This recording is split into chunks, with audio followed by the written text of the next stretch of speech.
Oh, welcome back.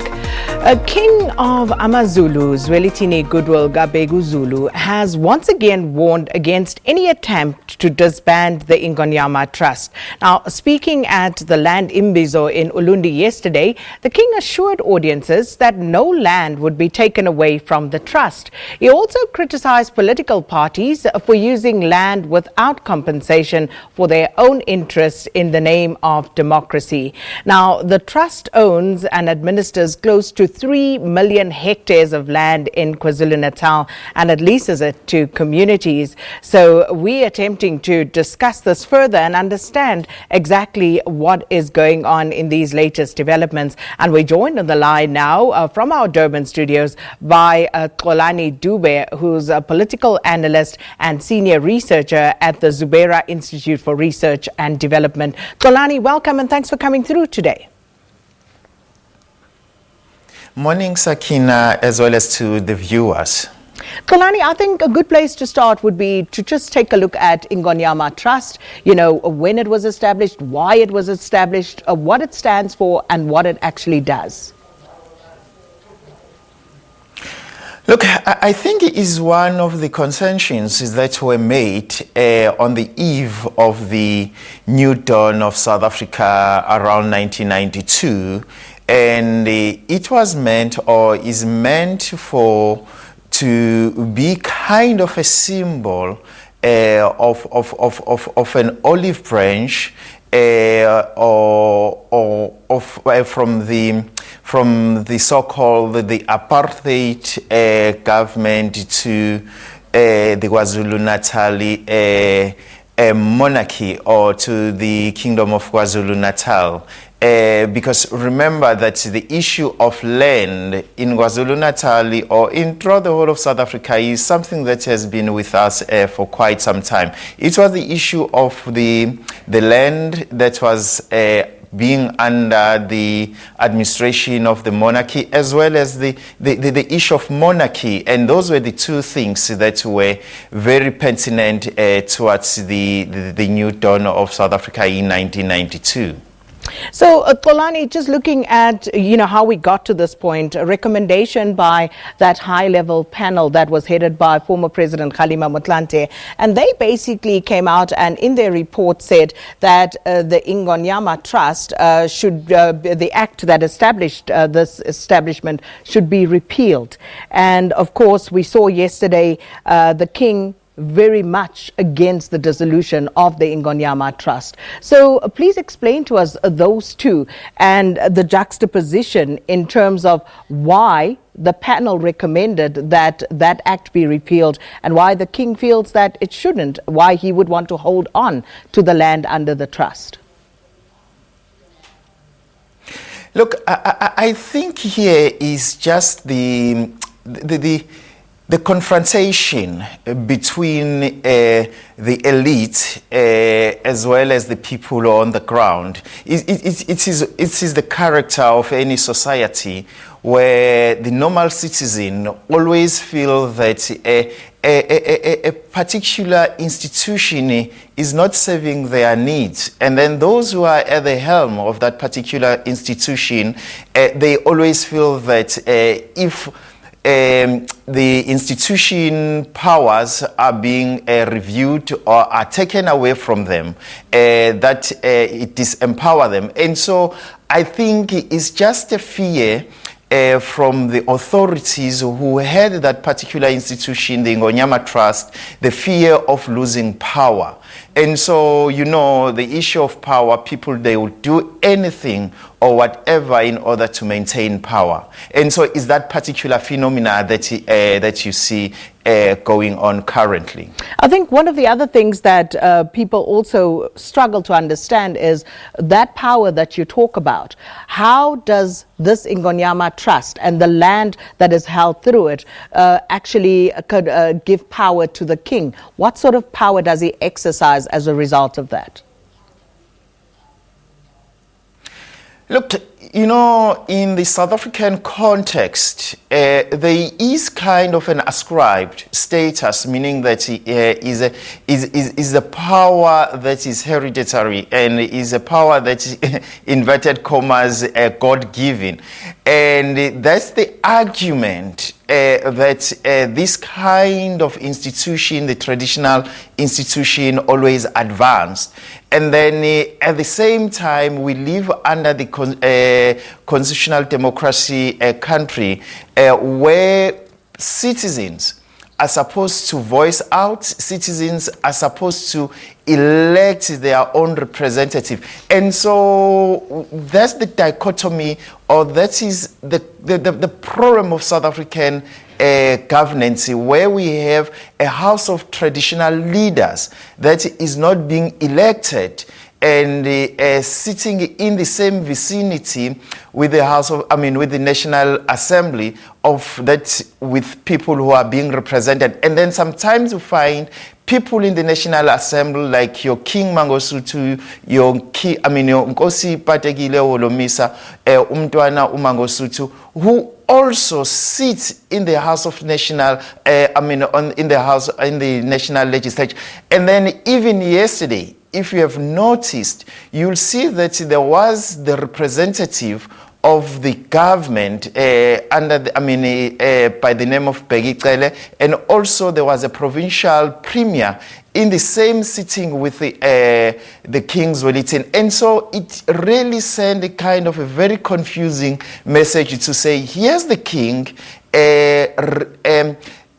not rejecting a suggestion from the same government whose people are sitting with him representing the same institution. And so that's why I'm saying these two institutions, the traditional institution as well as the modern institution, they will always have confrontation, but they always find a way to maneuver out, because at the end of the day, they have something at stake, of which is the power and the resources of our country.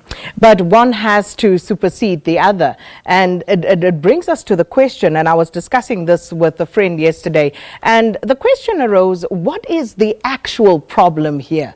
Where does this divergence really stem from? And my friend was of the view that the problem is that we live in a country where we have kings who have no kingdoms. What's your take on that? Look, we are living in a country where the people who are in power, they have no means to show off that this is what they represent through their power.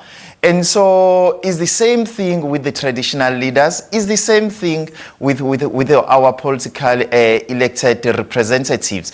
And so I don't see the real difference, except that the kings, they can point to say, these are my subjects. From this point to that point, this is my land. This is what I control. And so I think that the kind of a conflict to say I can point what I do control, and I can point, inverted commas, my subjects.